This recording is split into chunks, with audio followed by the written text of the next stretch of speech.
네, 우리들이 가끔 서로 기도 제목을 물으면 대개 자기나 자기 가족들의 그 어려운 문제들을 말하고 나눕니다.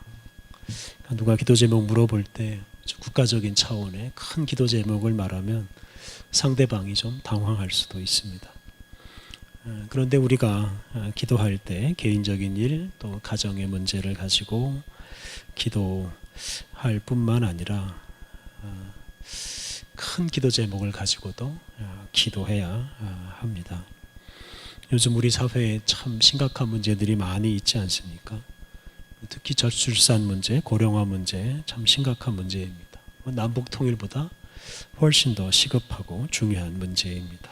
이런 국가적인 문제를 가지고 우리가 기도해야 합니다.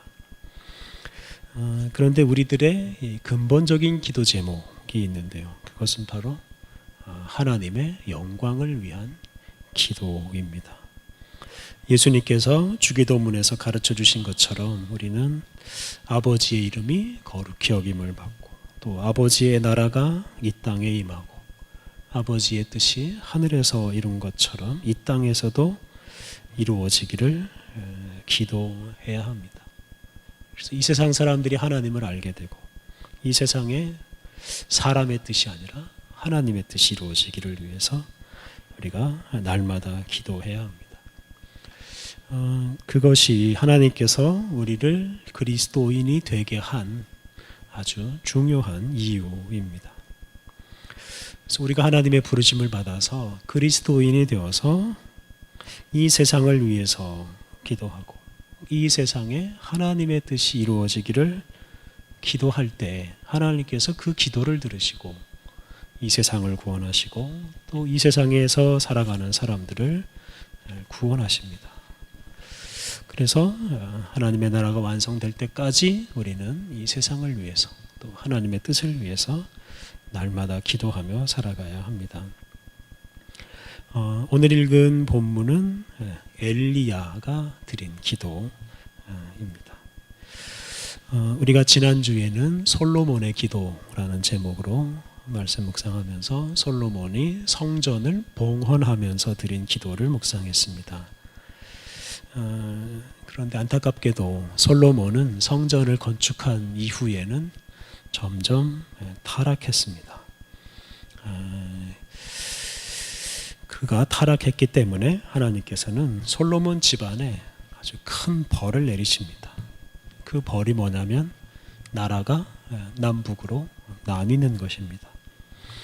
솔로몬이 죽은 후에 북쪽의 10지파가 합세해서 반란을 일으킵니다. 그 10지파는 솔로몬의 아들 르호보암의 통치를 거부합니다. 대신에 여로보암이라는 사람을 왕으로 세웠습니다.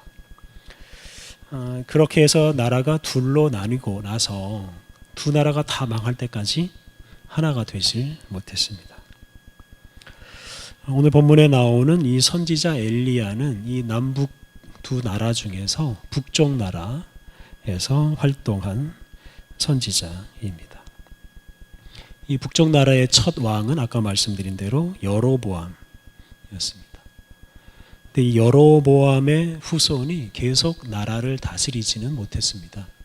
여로보암의 아들 시대에 반란이 일어나서 왕조가 바뀌어 버립니다.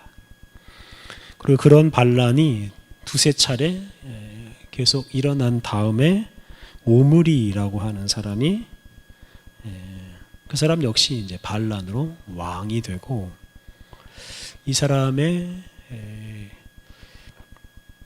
증손자까지 나라를 다스립니다. 그래서 이 오므리의 후손 4대까지 나라를 다스리는데요. 이 시대를 가리켜서 오므리 왕조 시대라고 부릅니다. 그런데 이 오므리 왕조 시대가 이 북왕국 이스라엘 역사에서 가장 타락한 시대였습니다. 특히 이 오므리의 아들 아합, 아합 왕 시대가 그러했습니다. 이 아합은 시돈이라고 하는 이방 나라의 왕 엣발의 딸을 자기 부인으로 삼았습니다. 그 딸이 바로 이세벨이라는 여자입니다.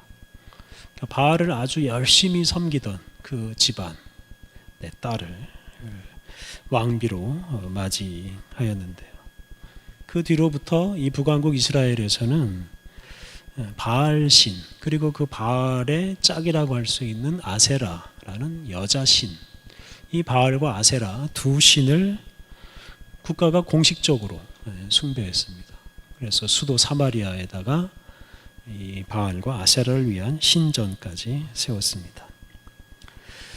이렇게 아합과 이세벨이 앞장서서 바알과 아세라 종교를 도입했기 때문에 북왕국 이스라엘 사람들 전체가 하나님도 섬기고 바알과 아세라도 섬기게 되었습니다. 하나님도 섬기고 우상도 섬기는 그런 나라가 되어버렸습니다. 이러한 시대에 하나님의 부름을 받은 선지자 엘리야가 하나님만이 참 하나님이시다라는 것을 드러내기 위해서 아합을 상대로 또 이세벨을 상대로 목숨을 걸고 싸움을 벌입니다. 앞에 17장 말씀을 보면 엘리야가 아합을 찾아갑니다. 아합을 찾아가서 하나님께서 앞으로 수년 동안 이 땅에 비를 내리지 않을 것이다 라고 선포합니다. 그러니까 이 우상을 숭배하는 나라에 비가 내리지 않게 함으로써 그들이 잘못하고 있다 하는 것을 알리고 하나님만이 참 하나님이시다라는 것을 알게 한 것입니다. 엘리야가 떠난 후에 이제 비가 내리지 않았습니다. 그런데도 아합은 자기의 잘못을 깨닫기는커녕 오히려 엘리야를 잡아서 죽이려고 했습니다. 엘리야뿐만 아니라 여호와 하나님을 섬기는 사람들을 박해하고 죽였습니다. 그러니까 3년 동안 비가 내리지 않았지만 아합은 아주 완고하게 우상 숭배를 했습니다. 그러자 이 엘리야가 다시 아합에게 갑니다. 이 당시에 사실 아합은 엘리야를 죽이려고 하는 상황이었습니다만 엘리야가 깨닫지도 못하고 회개하지도 않는 아합에게 가서 하나님이 살아계시다 하는 것을 분명하게 알리고자 했습니다. 이 당시에 그 바알과 아세라를 섬기던 사람들은 이 바알과 아세라가 농사를 주관하는 신으로 여겼습니다. 그러니까 농사를 잘 지으려면 바알과 아세라를 잘 섬겨야 된다 이렇게 생각한 겁니다. 그리고 바알과 아세라가 농사에 필요한 비를 내려준다고 믿었습니다. 엘리야는 그러한 사람들에게 비를 그치게 하는 분도 하나님이시고 비를 다시 내리게 하시는 분도 하나님이시다라는 것을 깨우치려고 합니다. 그래서 3년 동안 이렇게 비가 내리지 않다가 이제 다시 비를 내리게 하려고 하는데 그 전에 아합과 온 이스라엘 앞에서 하나님만이 참 하나님이심을 드러내려고 엘리야가 아합을 찾아간 것입니다. 그리고 엘리야가 아합에게 가서 한 가지 제안을 합니다. 네, 오늘 읽은 본문 앞에 18장 19절을 보면 이런 말씀이 있습니다. 그런즉 사람을 보내 온 이스라엘과 이세벨의 상에서 먹는 바알의 선지자 450명과 아세라의 선지자 400명을 갈멜산으로 모아 내게로 나오게 하소서. 그래서 엘리야가 지금 아합에게 바알과 아세라를 섬기는 제사장들을 다 갈멜산으로 모아달라라고 요구한 것입니다. 그래서 이 850명 이 바알과 아세라를 섬기는 사람들하고 한번 대결을 해보겠다는 뜻입니다. 그런데 이 대결은 무슨 대결이냐면 기도 대결입니다. 엘리야는 기도에 응답하는 신이야말로 참 하나님이다. 그래서 어떤 신이 어떤 분이 기도에 응답하시는지를 한번 우리가 대결해보자 라고 제안을 하고 엘리야 한 사람하고 850명 우상 숭배자들이 기도 대결을 펼칩니다. 이렇게 엘리야의 제안을 따라서 갈멜산에서 엘리야와 850명 바알과 아세라를 섬기는 사람들이 모이고 또 그 사람들을 둘러싸고 더 많은 이스라엘 백성들이 구경하기 위해서 몰려들었습니다. 엘리야는 대결을 시작하기 전에 이렇게 모여든 사람들을 먼저 책망합니다. 이 아합의 다스림 아래에서 하나님도 섬기고 바알도 섬기는 이런 사람들을 크게 책망하는데요. 21절에 이런 말씀이 있습니다. 엘리야가 모든 백성에게 가까이 나아가 이르되 너희가 어느 때까지 둘 사이에서 머뭇머뭇하려느냐. 여호와가 만일 하나님이면 그를 따르고 바알이 만일 하나님이면 그를 따를지니라 하니 백성이 말 한마디도 대답하지 아니하는지라. 엘리야가 지금 사람들을 책망합니다. 도대체 언제까지 이렇게 하나님도 섬기고 바알도 섬기고 이렇게 왔다 갔다 머뭇머뭇 하려느냐라고 책망했습니다. 백성들은 부끄러워서 사실 말 한마디 하지 못합니다. 엘리야는 여호와 하나님이든 바알이든 하나만 선택하고 하나만 섬겨라 라고 지금 말하고 있습니다. 그러면서 하나님만 선택하기 위해서 선택하고 하나님만 섬기게 하기 위해서 이 우상 숭배자들을 모아놓고 그들과 대결을 펼치는 겁니다. 엘리야는 우상 숭배자들과 이 제단 위에다가 제물을 올려놓고 어떤 신이 하늘에서 불을 내려서 그 제물을 태우는지를 알아보자라고 제안을 했습니다. 그 제단에 불을 내리는 신이 참 신이다. 그렇게 우리가 서로 인정하자 이렇게 제안하고 또 합의를 했습니다. 그래서 이제 대결이 시작되는데요. 25절부터 그 대결이 시작이 됩니다. 25절부터 29절을 보면 바알과 아세라를 섬기는 사람들이 먼저 제단에 제물을 놓고 그들의 신을 부르면서 불을 내려달라라고 기도합니다. 그런데 아무리 열심히 기도를 해도 응답이 없습니다. 엘리야가 너희들 신이 자나보다 좀 더 크게 외쳐라 뭐 이렇게 조롱을 하니까 몸을 상하게 하면서까지 열심히 부르짖습니다. 아침부터 저녁 때까지 미친 듯이 부르짖었지만 아무런 응답이 없었습니다. 바알과 아세라가 그들의 기도에 응답하질 않았습니다. 사실은 응답하지를 못했습니다. 이렇게 우상 숭배자들이 실패한 후에 엘리야가 나서서 이제 기도를 시작합니다. 엘리야는 백성들이 보는 앞에서 이스라엘 12지파의 그 숫자대로 12돌을 가지고 제단을 쌓았습니다. 그러니까 이스라엘 12지파, 하나님께서 선택한 백성들 아니겠습니까? 이 선택한 백성들이 쌓은 제단에 하나님께서 임해 주시기를, 불을 내려 주시기를 기대했습니다.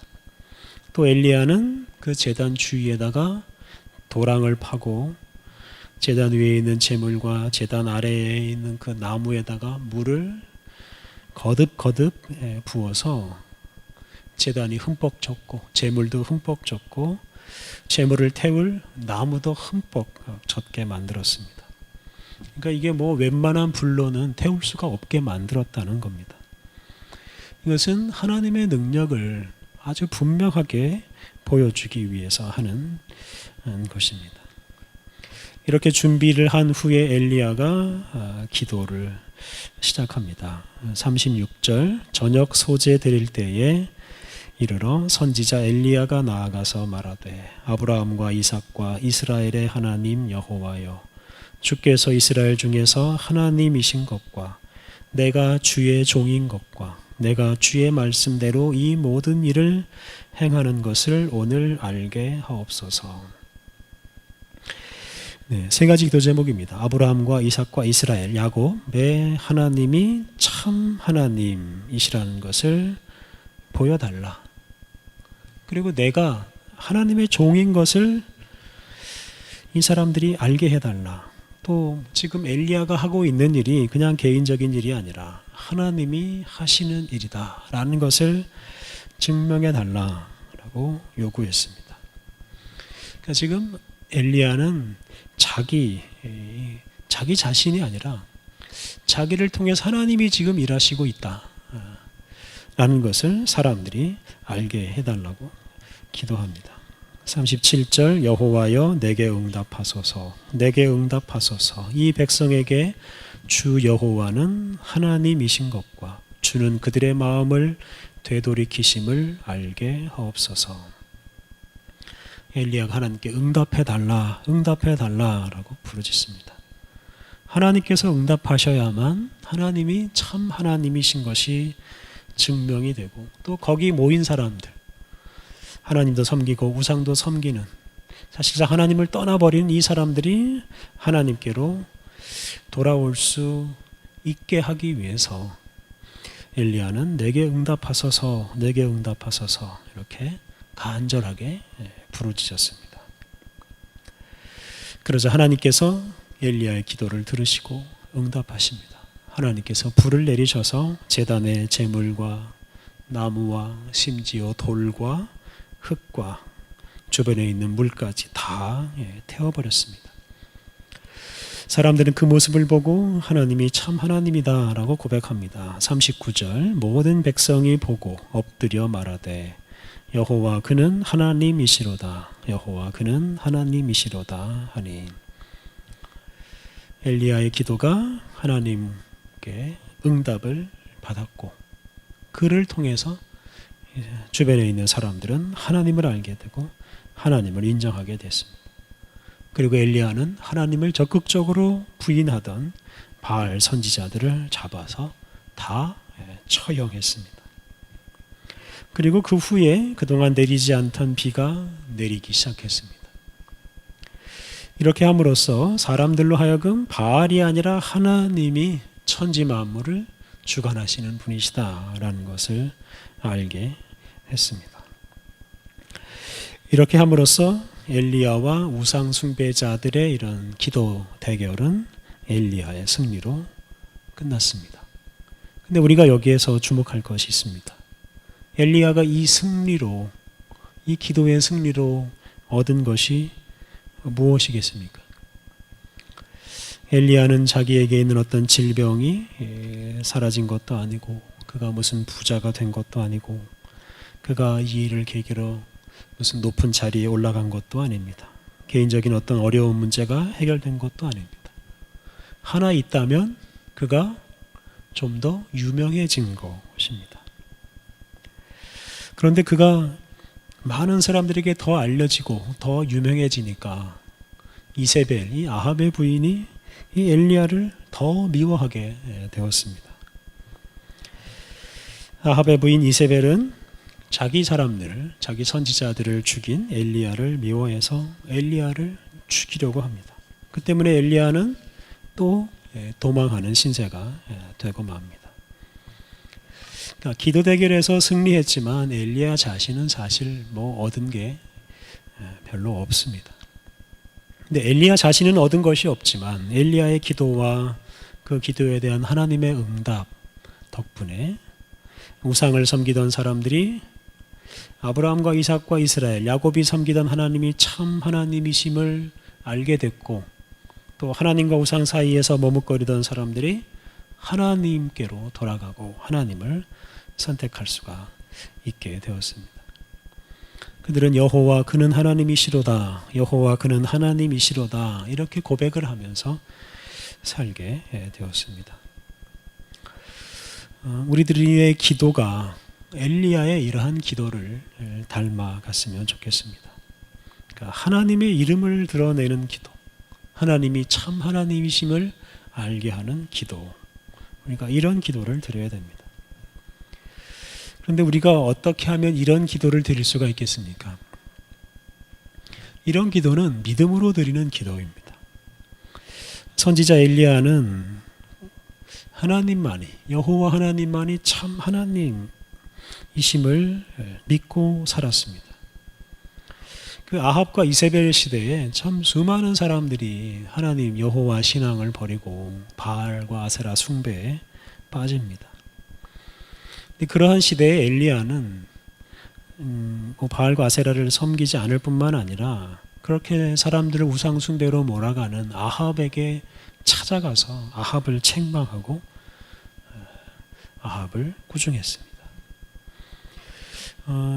그 아합에게 갔다가 잡히면 죽습니다. 아합이 마음만 잘못 먹으면 죽이는데 그런 하나님에 대한 믿음 때문에 엘리야는 목숨을 걸었습니다. 사실 믿음을 지키기 위해서 목숨까지 걸 수 있어야만 그 믿음이 진짜 믿음이고 가치 있는 믿음입니다. 그렇게 엘리야는 자기가 목숨을 걸고 지키는 그러한 믿음으로 하나님께 기도를 드렸고 하나님은 그 기도에 응답하셨습니다. 그리고 그 기도를 통해서 당신을 세상에 드러내시고 사람들을 당신에게로 돌아오게 했습니다. 하나님만이 참 하나님이시고 하나님만이 우리의 구원자이심을 믿고 드리는 기도, 바로 이 기도가 가장 위대한 기도입니다. 우리가 그러한 믿음으로 기도를 드릴 때 하나님의 영광이 드러나고 하나님을 떠났던 사람들이 하나님께로 돌아오게 될 것입니다.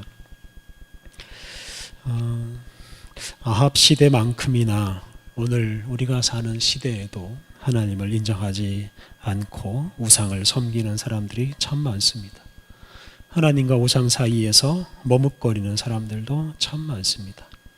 이러한 시대에 우리가 어떤 기도를 드려야 하겠습니까? 믿음으로 담대한 기도, 하나님을 드러내는 기도를 드려야 됩니다.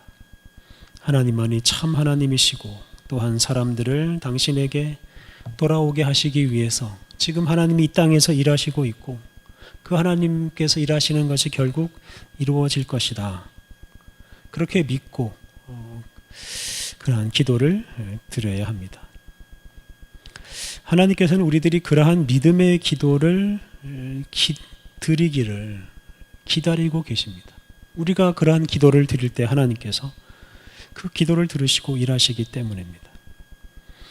믿는 둥 마는 둥 하는 듯한 태도로 드리는 기도, 들어주셔도 좋고 안 들어주셔도 좋고 이런 식으로 드리는 기도, 이런 기도가 아니라 정말 담대하게 목숨까지도 걸고 드리는 그런 기도를 하나님께서 기다리시고 하나님께서 그런 기도를 들으시고 응답하십니다. 그리고 그러한 기도를 통해서 당신의 이름을 온 세상에 드러내시고 온 세상을 구원하실 것입니다. 사랑하는 성도 여러분, 불신자들이 더 많아지는 이런 세상, 또 믿음을 잃어버리는 사람들이 더 많아지는 이런 세상에서 정말로 우리의 믿음을 굳게 하고 지금 우리에게 있는 믿음이 정말 생명보다 소중하다라는 것을 확신하고 정말로 담대하게 확신 있게 기도함으로써 이 땅에 하나님의 이름을 선포하고 그 하나님을 통해서 온 세상 만민이 하나님께 돌아오기를 기도하며 살아가시기를 바랍니다. 우리 함께 기도하겠습니다. 아버지 하나님, 불신과 불신자들이 팽배한 이 세상에서 우리들이 믿음으로 기도하는 사람이 되게 하옵소서. 믿음의 사람 엘리야가 드린 기도를 통해 온 이스라엘이 하나님을 인정하고 하나님께 돌아왔듯이 우리들이 믿음으로 드리는 기도가 그런 위대한 역사를 이루게 하옵소서. 하나님, 주님을 믿는 것이 우리 인생에서 가장 가치 있는 일이고 또한 이 세상을 구원하는 길임을 확신하게 하옵소서.